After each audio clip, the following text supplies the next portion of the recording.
Hi viewers, welcome to our channel. ప్రస్తుతం మనతో పాటు దామ భారతి గారు సీనియర్ జర్నలిస్ట్ ఉన్నారు. వాటితో ఒకసారి మాట్లాడదాం. సార్ నమస్కారం. సార్ వైసీపీ నేతలపైన వరుసగా కేసులు నమోదవ్వడం, అరెస్ట్ అవ్వడం మనం చూస్తూ ఉన్నాం సార్. ఈ నేపథ్యంలో రోజా గారు ఒక ట్వీట్ చేశారు, తగ్గేదే లేదు, మేము కేసులకు భయపడం, మీరు ఎన్ని కేసులు పెడితే పెట్టుకోండి అన్నట్టుగా ఆమె ట్వీట్ అయితే చేశారు. అదే నేపథ్యంలో ప్రభుత్వం మీద విమర్శలు కూడా చేశారు. మరి ఆమె ట్వీట్లో ఏముంది అసలు? మరి ఇప్పుడు దీని కూటమి వైపు నుంచి ఆమెకు ఎటువంటి సమాధానం వచ్చే అవకాశాలు ఉన్నాయి?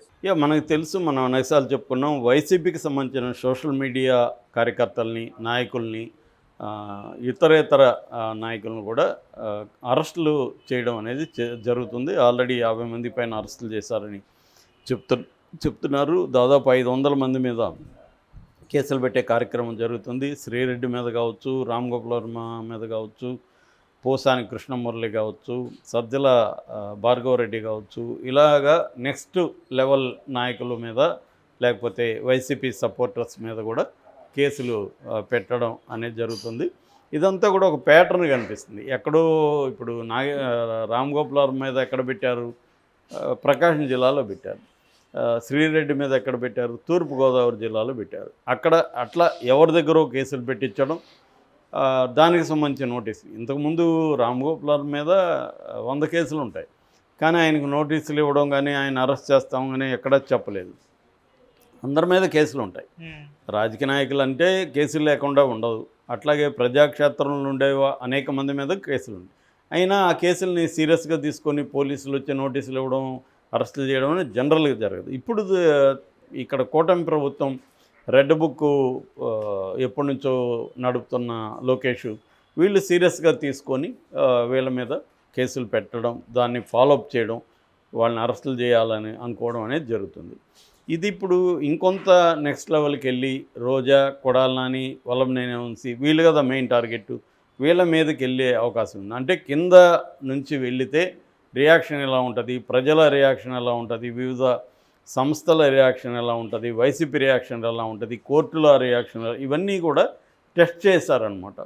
సో కోర్టులు ఏంటి, అరెస్టులకు వ్యతిరేకంగా మేము బ్లాంకెట్ ఆర్డర్ ఇవ్వమని హైకోర్టు చెప్పింది. ఎందుకంటే సోషల్ మీడియాలో వ్యక్తుల్ని కించపరుస్తూ పోస్టులు చేసే అధికారం కానీ స్వేచ్ఛ కానీ ఎవరికి లేదు. అలాగే చేసినప్పుడు వాళ్ళ మీద కేసులు పెట్టడం తప్పు కాదు. ఈవెన్ జడ్జెస్ గురించి కూడా అట్లాగే కామెంట్లు చేశారు. తప్పేముంది అని కోర్టు ప్రశ్నించింది. కాబట్టి కోర్టు దీన్ని ఓవరాల్గా ఆపమని కోర్టు చెప్పలేదు. కేసు టు కేసు పరిశీలిస్తుంది. ఆల్రెడీ 40 రకాల హెబియస్ కార్పస్ పిటిషన్లు పెండింగ్లో ఉన్నాయి. వాటికి సంబంధించి కోర్టు కొంతమందికి డెడ్ లైన్ ఇచ్చింది. పోలీసు అధికారులకి వాళ్ళని ప్రవేశపెట్టమని, వాళ్ళు ప్రవేశపెడతారు.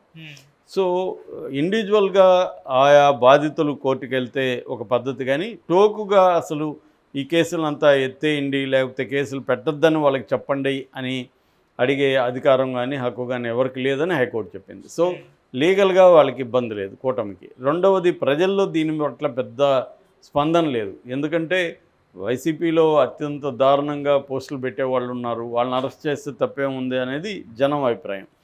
అట్లాగే గతంలో జగన్ కూడా ఇదే పని చేయలేదా? జగన్ కూడా తెలుగుదేశం సోషల్ మీడియా నాయకుల్ని, తెలుగుదేశం నాయకుల్ని అరెస్టులు చేయలేదా? చివరికి చంద్రబాబును కూడా అరెస్ట్ చేశాడు కదా జగన్.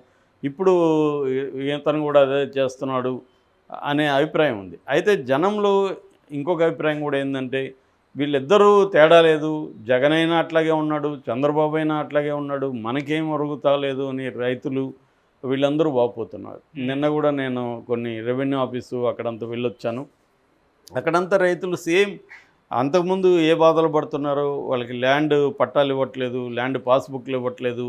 నిన్నెవరో ఒక అతను అక్కడ వాపోతున్నాడు, నా ఆధార్ ఎవడికో లింక్ అయిపోయిందని చెప్తున్నారు సార్ వీళ్ళు, అది ఎవరో తెలీదు, దాన్ని మరి ఎలా చేయాలని చెప్పట్లేదు. ఇంకొకరు అంటున్నారు డెత్ సర్టిఫికేట్లో పేరు మారింది సార్, ఆ డెత్ సర్టిఫికేట్ మళ్ళీ మార్చమంటే అది అప్లికేషన్ ఎక్కడో పోయింది, మీరు ఎవరైతే పోగొట్టారో వాళ్ళ మీద కేసు పెట్టండి కానీ ఇప్పుడు మేము మార్చలేమంటున్నారు. ఇలాగా అనేక బాధల్లోనే ఉన్నారు. సేమ్ వ్యవస్థలు ఏవి మారలే. 30 ఏళ్ళుగా నేను నా అనుభవంలో చూస్తున్న రెవెన్యూ డిపార్ట్మెంట్ ఎలాగ ఉంది, ఇప్పటికి అలాగే ఉంది. అంటే చంద్రబాబు వచ్చి పెద్ద చేంజ్ ఏమీ జరగలేదు కింది స్థాయిలో.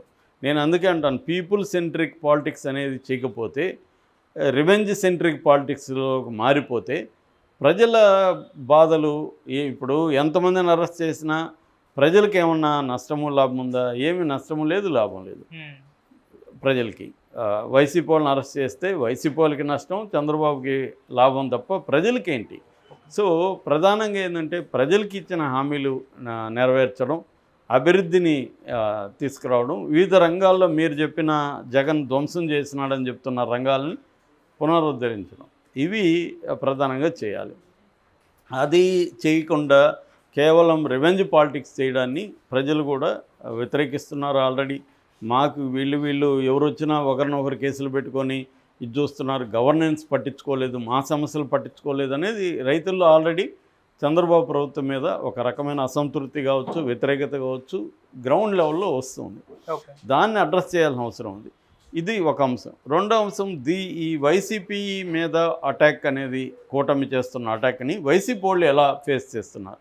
ఎప్పుడైనా ఒక మనిషి రియల్ క్యారెక్టర్ ఎప్పుడు తెలుస్తుందంటే, ఆ మనిషికి ఒక క్రైసిస్ సిచ్యువేషన్ వచ్చినప్పుడు, ఒక ప్రెజర్ సిచ్యువేషన్ వచ్చినప్పుడు, ఆ మనిషి ఆ ప్రెజర్ సిచ్యువేషన్లో, ఆ క్రైసిస్ సిచ్యువేషన్లో ఎలా బిహేవ్ చేస్తాడనేదే రియల్ క్యారెక్టర్. అంతవరకు ఇప్పుడు మన ఇద్దరం ఫ్రెండ్స్, డైలీ మన ఇద్దరం మందు కొడతాం, ఇంకోటి చేస్తాం, థిక్గా ఉంటాం, నేను నీ కోసం ప్రాణం ఇస్తా అంటావు, నేను నీ కోసం ప్రాణం ఇస్తా అంటావు.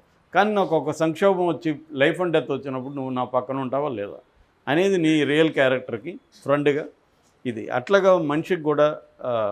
అందుకనే రాబర్ట్ మెకే అనే ఒక స్క్రీన్ రైటరు సినిమాలో క్యారెక్టర్ని క్రియేట్ చేసేటప్పుడు వాళ్ళకి కొన్ని ప్రెజర్ సిచ్యువేషన్స్ పెట్టండి, ఆ ప్రెజర్ సిచ్యువేషన్లో ఎలా బిహేవ్ చేస్తే అది క్యారెక్టర్ అని చెప్తాడు అనమాట. అలాగా ఇప్పుడు జగన్కి ఒక ప్రెజర్ సిచ్యువేషన్, ఒక క్రైసిస్ వచ్చింది. ఈ క్రైసిస్ని జగన్ కానీ, జగన్ పార్టీలో ఉన్న వాళ్ళు కానీ ఎలా ఎదుర్కొంటున్నారు అనేది వాళ్ళ రియల్ క్యారెక్టర్, పొలిటికల్ క్యారెక్టర్ అంటాం. పొలిటికల్ క్యారెక్టర్కి ఇది ఒక టెస్ట్. సో ఈ టెస్ట్లో జగన్ ఇప్పటివరకు కంప్లీట్గా ఫోల్డ్ అయిపోలేదు, అంటే సరెండర్ అయిపోలేదు, అట్లనే దీన్ని అధిగమించలేదు. ఫైటింగ్ అయితే చేస్తున్నాడు తన పద్ధతిలో. తనకేందంటే లిమిటెడ్ రిసోర్సెస్ ఉన్నాయి, వ్యవస్థల్లో తనకు పట్టులేదు. సో రాజకీయంగా తనకి సపోర్ట్ చేసేవాళ్ళు ఎవరు లేరు, తన ఒంటరి. తన సొంత చెల్లెలు కుటుంబ పరంగా, రాజకీయ పరంగా విపరీతంగా దాడి చేస్తుంది. ఇటు కూటమి ప్రభుత్వం దాడి చేస్తుంది. తను ఏ కూటమిలో లేదు కాబట్టి ఏ సెక్షన్ కూడా తనకు అండగా నిలబడే పరిస్థితి లేదు. తను పార్టీని, సొంత కులాన్ని కూడా ఈ 5 ఏళ్ళుగా పట్టించుకోలేదు కాబట్టి వాళ్ళు కూడా గట్టిగా వచ్చి జగన్కి అండగా నిలబడే పరిస్థితి లేదు. అంటే తను చేసుకున్న కొన్ని స్వయంకృత అపరాధాల వల్ల కావచ్చు, చంద్రబాబుని ఇబ్బంది, గతంలో చంద్రబాబుని అరెస్ట్ చేయడం, తెలుగుదేశం పార్టీలో అనేక మందిని ఇబ్బంది పెట్టడం, పవన్ కళ్యాణ్ని వ్యక్తిగతంగా దాడి చేయడం, ఇవన్నీ కూడా జగన్ చేసుకున్న స్వయంకృత అపరాధ కార్యక్రమాలే. దానివల్ల ఇవాళ జగన్ ఇవన్నీ ఫేస్ చేస్తున్నాడు. దీనికి ఇప్పుడు మెల్లమెల్లగా జగన్కి కొంతమంది పార్టీలో ఉన్నవాళ్ళు సపోర్ట్ చేస్తున్నారు. అందులో రోజా ఇప్పుడు రంగంలో ఎదిగింది. రోజా ట్వీట్ చేసింది, మీరు ఎన్ని కేసులన్నా పెట్టుకోండి, మేము తగ్గేదే లేదు, మేము పోరాడతాము అని ఆమె ప్రకటించింది. మేమే కాదు, మా సోషల్ మీడియా పోరాడతామని జగన్ ఆల్రెడీ చెప్పారు. మీరు వ్యక్తిగతంగా పోస్టులు పెట్టకండి, పార్టీ పేరు పెట్టండి, నా మీద ఎన్ని కేసులు వచ్చినా నేను ఫేస్ చేస్తాను జగన్ చెప్తున్నాడు. అలాగా వాళ్ళు ఈ సోషల్ మీడియాకి అండగా ఒక టాస్క్ ఫోర్స్ని కూడా ప్లాన్ చేశారు. అయితే రోజా అనేక విమర్శలు కూడా చేసింది. అదేంటంటే సూపర్ 6లో పథకాలకి 5 నెలలు అయిపోతున్న అమలు నోచుకోలేదు, బడ్జెట్ కూడా దానికి కేటాయించట్లేదు, ఒక్క పెన్షన్ తప్ప మిగతా ఏవి సూపర్ 6లో అమలు కావట్లేదు. 18 ఏళ్ళు నిండిన మహిళలకి నెలకు 1500 ఇస్తామని చెప్పారు, అంటే సంవత్సరానికి 18,000. అలాగా 2,07,000 మంది మహిళలు ఉన్నారు, వాళ్ళకి 37,313 కోట్లు కేటాయించాలి, కానీ బడ్జెట్లో మీరు ఎందుకు పెట్టలేదు అనేది ఒక ప్రశ్న. రెండో ప్రశ్న, దీపం పథకం కింద 3 గ్యాస్ సిలిండర్లు ఇవ్వాలి, అది 1,54,47,000 మందికి ఇవ్వాల్సి ఉంటుంది. దీనికి సంబంధించి 4,115 కోట్లు ఇవ్వాలి, దాన్ని పెట్టలేదని చెప్పింది. అట్లాగే తల్లికి వందనం కింద ఎంతమంది బిడ్డలు ఉంటే అంతమందికి 15,000 ఇస్తామని చెప్పారు. అలాంటి పిల్లలు 83 లక్షల మంది ఆంధ్రప్రదేశ్లో ఉన్నారు, వాళ్ళకి సంబంధించి 12,450 కోట్లు కేటాయించాల్సింది, మీరు ఎంతమందికి ఇస్తున్నారో చెప్పట్లేదు అని నిలదీసింది. అట్లాగే రైతులకు సంవత్సరానికి 20,000 ఇస్తూ ఉన్నారు, దాదాపు 53 లక్షల మంది రైతులు ఉన్నారు, వాళ్ళకి ఇవన్నీ ఇవ్వాలంటే 10,706 కోట్లు కావాలి, అది మీరు కేటాయించట్లేదు. సో ఉచిత బస్సు సంవత్సరానికి 3,000 అవుతుంది, 3,000 కోట్లు, దాన్ని మీరేమి చెప్పట్లేదు అని ఆమె నిలదీసింది. ఈ నిలదీయడం తప్పు కాదు. ఎందుకంటే ప్రజాస్వామ్యంలో ప్రభుత్వ అధికారంలో ఉన్న ప్రభుత్వాల్ని ప్రజలు నిలదీస్తారు, పౌర హక్కుల సంఘాలు నిలదీస్తాయి, వివిధ సంఘాలు పౌర ప్రజాతంత్ర సంఘాలు నిలదీస్తాయి. ప్రతిపక్షం అదే పని చేస్తుంది. ప్రతిపక్షం బలంగా ఉంటేనే ప్రజాస్వామ్యం స్ట్రాంగ్గా ఉంటుంది. ప్రతిపక్షాన్ని చంపేసి రాజకీయంగా మనం అధికారంలో ఉండాలనుకుంటే ఖచ్చితంగా అది వ్యతిరేకత వస్తుంది. జగన్ అదే తప్పు చేశాడు, కేసీఆర్ అదే తప్పు చేశాడు, ఇప్పుడు ఇక్కడ రేవంత్ రెడ్డి అదే తప్పు చేస్తున్నాడు, అక్కడ చంద్రబాబు కూడా అదే రూట్లో వెళ్తున్నట్టుగా అర్థమవుతుంది. సో ఇవన్నీ ఆలోచించుకొని చంద్రబాబు కూడా తన పద్ధతుల్ని మార్చుకొని ప్రజలకి అనుకూలమైన ఇప్పుడు ఎవరైనా తప్పు చేస్తే వాళ్ళ మీద కేసులు పెట్టడం తప్పు కాదు.